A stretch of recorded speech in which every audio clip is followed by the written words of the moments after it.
Hello and welcome to QUOE Tips. My name is Quaylen. I am the creator behind everything QUOE, and QUOE Tips is a series where I share fiber arts tips and tricks with you guys in hopes that you can break the status when it comes to your craft. Today is the third in a series of 4 different technique tutorials to create this mug rug. So we're going to be focusing on picking up stitches and knitting in the round. And before I start today's tutorial, I want to say a special thank you to Clover Needlecraft for sponsoring today's video. I have used only Clover Needlecraft products to create this piece, and everything will be listed in the description below where you can pick those up. Those are also affiliated links, meaning that I will get a percentage of the sale so that I can continue to create tutorials for you guys. With all that being said, let's jump into today's tutorial.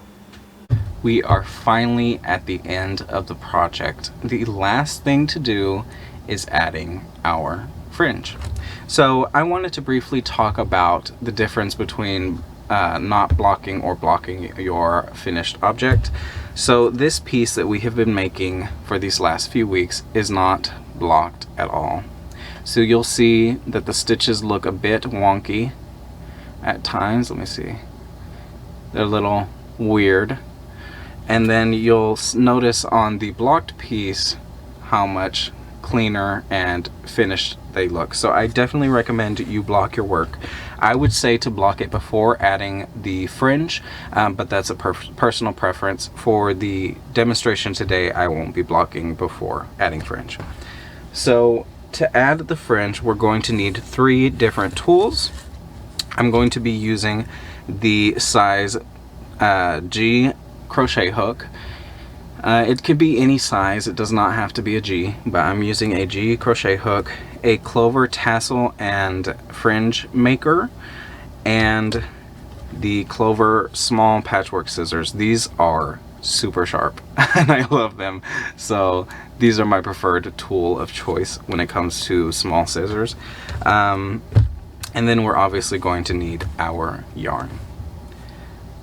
So the clover tassel and fringe maker comes with 3 lines on the side. Those are actually the length of however you want your tassels or fringe to be. I have set it on the middle length. Let me focus that. I've set it on the middle length, but it's up to your personal preference. I'm actually going to be using the middle length and cutting it in half again. So I'm going to show you how to do that.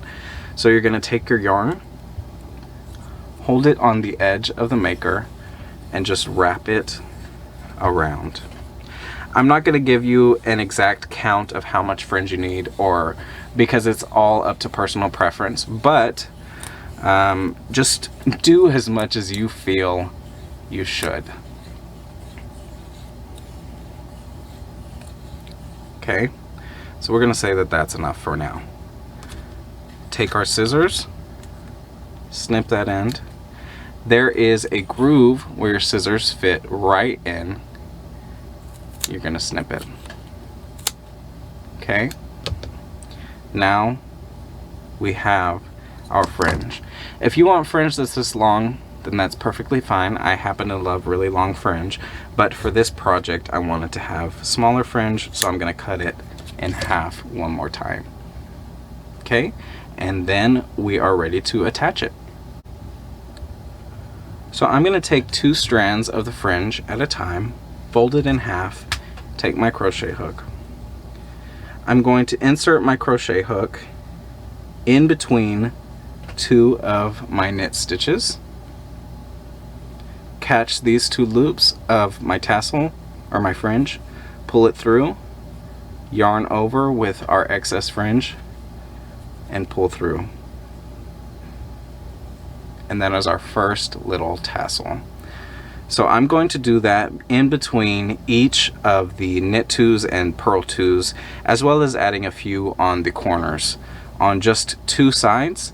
You could do it along all 4 sides if you want. It's just up to personal preference, but I'm going to do most of those off camera, and I will meet you back here whenever the fringe is complete. So again, going in, pulling through that fringe, yarning over, pulling through again, and then pulling tight. The only thing left to do is just to trim a little bit of the excess off to make it just a tad more even and really send it over the edge. After this baby is blocked, it's gonna be amazing.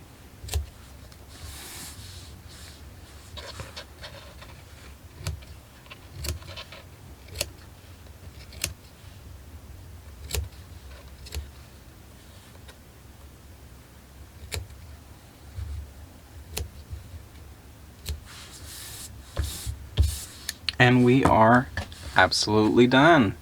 Let me zoom out a bit.